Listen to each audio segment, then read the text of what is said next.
Hello and welcome back to Where Feng Shui Meets Fashion. My name is Laura, aka the Feng Shui Lady. I have been MIA for a few weeks, but I am back.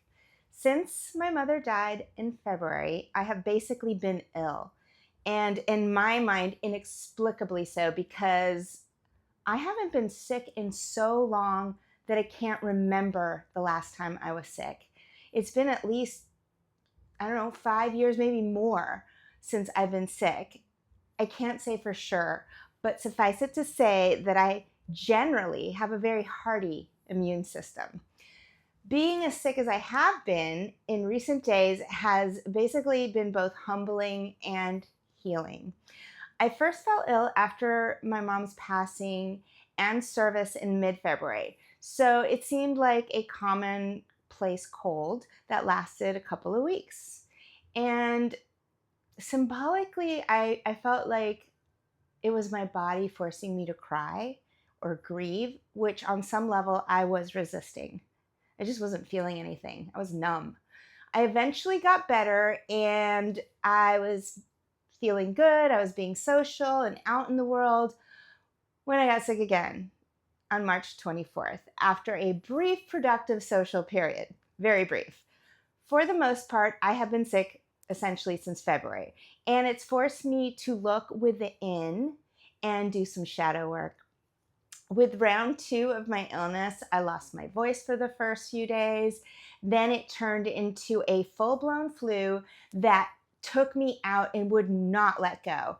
I would literally just like pass out here on the couch with a box of Kleenex for no good reason. I slept for days and days and started to wonder if I was ever going to get better. I felt like shit. It was also in my chest this time, and I had a painful, relentless cough that left me gasping for air in the middle of the night, almost like I was drowning. I had all of these plans and I couldn't show up for any of it. So it felt like the universe was giving me a non negotiable timeout. And it got so bad that I finally went to urgent care to see if I had COVID or something. But the line was so long and I got there, kind of close to closing time. So they couldn't see me. And then miraculously, by the next morning, I finally woke up feeling human again. Of course, Mercury just went direct. So I guess my time out is over. The cough is still hanging in there, but I can finally see the light at the end of the tunnel. And I no longer feel like I am at death's door begging for mercy. So, hi. I'm just happy to be back. And also, I've been basically self quarantining because I didn't want to spread whatever I had. And quite honestly, I was literally like dizzy just trying to do little things like feed myself. So, thank God for Grubhub. Um, I'm I have to say, I'm one of those people who attributes everything medical or any sort of illness to something emotional or spiritual. Think Louise Hay. She would say that my initial cold represented, too much going on at once, mental confusion, disorder, small hurts. And as for the persistent cough, Louise would say, and I quote, it represents a desire to bark at the world, see me, listen to me. All of that rings true, okay? All of it. Following my mom's passing, I was navigating my father and brother's grief and spending a lot of time in my childhood home with them. I slept in my childhood bedroom, which my mom had long since taken over. My parents had slept in separate bedrooms for like a decade or more. And my brother has been living with my folks for over a decade. We're Latin, so it's not as weird as it sounds. While I have been staying or was staying at my family home, my father, brother, and I were navigating all of the details and legalities of death certificates, changing banking and billing information, updating our family trust. That was a big one. And life insurance policies, blah, blah, blah. The loose ends seemed endless, and they still do. Um, and I was mostly pretty numb. I was present to cook for the men in my family and be the new matriarch. I was there to show them, how to use the laundry machine. I cooked and made it known we would be eating in the dining room. That was like my new role as matriarch. I will say I did cry at my mother's service because seeing your mother's dead body is jarring and it's macabre. But that said, overall, I did not feel grief stricken. My biggest concern had been my dad and how sad and fragile he is. He's sort of lost without her, like like a Stockholm syndrome survivor. I can tell he doesn't want to hang around much longer. He really misses her. Even the yelling and the insults. I mean, they were a pretty toxic couple. My mom had a sharp tongue and a short fuse. I never really understood my parents' dynamic, and I think it's why I have not married. I remembered as a child thinking, if this is love, I'll take a pass. Listen, my dad and I are close now. It's a relationship that was built over time and largely in my adult years because my dad traveled a lot for business during my childhood. He was lovely, but he was busy and far away most of the time. And my mother and I basically fought it out during the times when my father was not around, which was a lot of the time. And when he was around, I served as a point of contention. I can look back and see it all now. He was traveling and working, to support our family. And I did not become close to my dad until, I was a grown woman. Meanwhile, I was the subject of my mother's disdain for most of my life. As mentioned, I hadn't really cried much or grieved my mother's death in the way one would expect. And believe me, I have grieved before and I'm very expressive. I know what that feels and looks like. And this was different. It just was. Honestly, it wasn't until I got sick and had nothing but memories and feverish dreams for company that I really felt the weight of my mom's death. I had to get mad before I could allow myself to feel sad. I remembered episodes from my childhood that I had blocked out because they were so painful. And it was like the universe needed me to feel and remember everything, and it wasn't fun. Evelyn and I had a complicated relationship, and I'm conflicted about, how much of it I want to reveal here. But I will let you in on a little secret. Evelyn, aka Mamita, did not like me. And she did, however, adore my older brother. So it wasn't like she's just not maternal. It was me. I was the problem. She felt, I don't know, I wasn't what she had planned on. She didn't think I was very bright. And it's true that I wasn't the best student and I did have an attendance problem in school, but I wasn't dumb. I was just checked out in my own way. A mental escape artist. One of her favorite things to call me then was estúpida. That's Spanish for stupid. She would constantly remind me that there were volumes and volumes of things that I did not know. Encyclopedias full, she would insist, of what I did not know. And you know what? In reality, you could say that about anybody or everybody, but whatever. I apparently was not planned, and she would emphasize the point by telling me, I wish you were never born.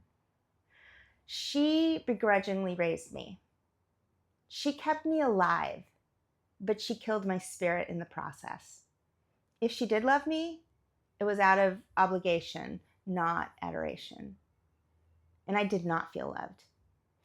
Over the years, I did some therapy around this and read some books and eventually just went numb to her as a form of self-preservation. She was blatantly hostile towards me, even in my adult life, actually, she probably got meaner as I got older because there was less, pretense, right? I mean, just as an example, one time I was visiting my parents for my father's birthday, I think, and without provocation, my mom blurted out that I looked heavy. Laura, that dress makes you look fat. You do not have the right body for that. My heart sank, and I never wore that dress again. And it's not like I had anything I could change into that day. So I just had to suck it up and feel chubby for the rest of the day. Meanwhile, compared to my mom, I looked like a freaking supermodel. She was the one who was actually overweight. It was all, a projection. Listen, in spite of all her put downs, I did love her, and I really made an effort to connect with her for many, many years. She just had no interest, and one can only take so much rejection. So yes, I went numb. In my adult life, my father has consistently called every year to wish me a happy birthday. My birthday is the day after Christmas, which is not a great day to have a birthday. So growing up, I never actually had birthday parties, like ever. So as a result, I'm a little sensitive about my birthday. I'm a Christmas baby, right? So people are preoccupied during that time of year, and I'm just delighted when anybody calls. So my dad, when he calls, he always asks my mother if she wants to talk to me, and usually she declined. But once in a blue moon, she did talk to me, and we would have an empty, perfunctory conversation. It was performative for my father, I suppose. And at the end of the day, she just wasn't curious about me or what I was up to. So a couple of weeks before she died, my mom joined Substack. She was on here where I host a podcast and a newsletter. And if you're wondering, no, she did not subscribe. For those of you listening to this or who aren't familiar with how Substack works, when you join Substack and create your profile, it alerts you to all of your contacts on the platform. So she would have seen me and consciously chosen not to follow or subscribe. Same with Facebook, by the way. I sent her a friend request years ago, and it's still pending. Even on her deathbed, when my father asked Evelyn if she wanted to talk to me, if she wanted to talk to her daughter, she declined one last time. That's how she left things.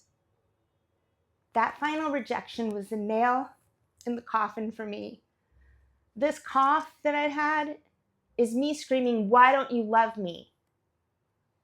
I suppose I've been going through something, and I'm embarrassed to admit that I have mommy issues, okay?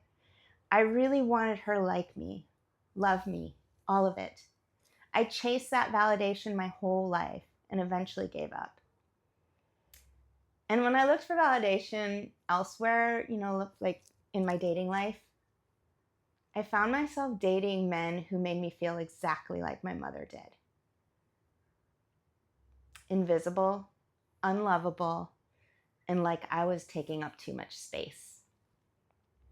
So now that my mom's gone, I want to focus on finding my voice and being there for my dad. Perhaps one day I'll meet someone more like him. Carlos is present, reliable, always interested in what I have to say and what I'm up to. He's protective, he's generous, and he's always so excited to see me. I don't have to initiate every interaction. He's got me on his radar and anticipates my needs in ways that make me feel seen and safe. He's the best man I know. Listen, I believe in death, all is forgiven. And whatever messed up karmic bond my mother and I had, that dynamic is over now. The slate is clean. In death, my mother has left me her jewels, her car, her husband, and a strange feeling that she's now rooting for me. She's finally paying attention and hooking me up with blessings from the other side. And yes, I'm finally finding my voice again. I feel like this illness was a spiritual cleansing, just like how when you do a shamanic ayahuasca journey, it begins with you getting violently ill. It's all part of the process and price that you pay to reach some level of enlightenment. A purging happens, and then there is room for blessings to enter. That's how this year has felt for me. And I know I am not alone in this. We are in a 9 universal year, which is also the year of the snake. And it's affecting all of us as a collective. It's a death and rebirth for each of us in some way. The universe, though, does not make us suffer in vain.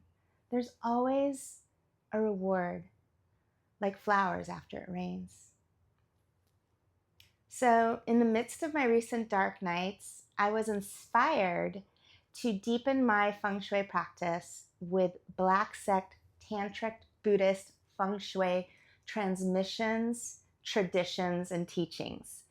And on March 29th, for the new moon lunar eclipse, I dove into a 3-month-long feng shui mastermind. And right now I feel like I'm on a magical mystery tour. Seriously. Today, my self-quarantine finally ended, and I mustered the energy to visit a dear friend with a beautiful garden and home. It was a gorgeous day, and I felt like I was seeing the world through a whole new lens with my feng shui eyes and rose-colored glasses, so to speak. I wore white because that's the color you wear during a shamanic experience. It reflects and protects. Something has shifted in me, and I feel grateful for every little thing. Blessings, everyone, and ciao for now.